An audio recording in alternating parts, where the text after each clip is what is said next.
سمجھانے کا صحیح طریقہ ایک لڑکے وہ لڑکے کا چکر چل رہا تھا جس کے اس لڑکے کے گھر والوں کو بھی پتہ چل گیا۔ گھر والوں نے اسے سمجھایا کہ اس کام سے باز آ جاؤ، کل کلا اگر لڑکے گھر والوں کو پتہ چلتا تو تمہارے ساتھ ساتھ ہمارے لیے بھی مشکلات پیدا ہوں۔ گھر والے لڑکے کو بار بار سمجھاتے رہے مگر چپ نہ۔ لڑکا لڑکی سے ملی ہوئی تھی دل وہ ایک کان سے سنتا اور دوسرے کان سے نکال دیتا ہے۔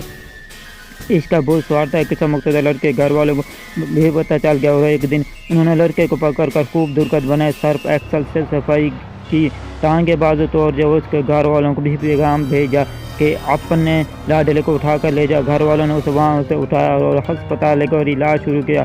کئی دن ٹکورے ہونے کے بعد جب برخود کچھ سننے بولنے کے قابل ہوا تو بڑی بہن نے اسے کہا کہ کتنا عرصہ ہو گیا تھا ہم تجھے سمجھاتے رہے کہ بعض جب برے کام کا نتیجہ برا ہوتا ہے مگر تم ہمارے سمجھانے کے باوجود بات نہیں ہے۔ بہن کے اور سب گھر والوں کی ساری باتیں سن کر لڑکے نے ایک طریقی جواب دیا، آپ لوگوں نے مجھے اس طرح سمجھایا ہی نہیں جس طرح انہوں نے سمجھایا ہے۔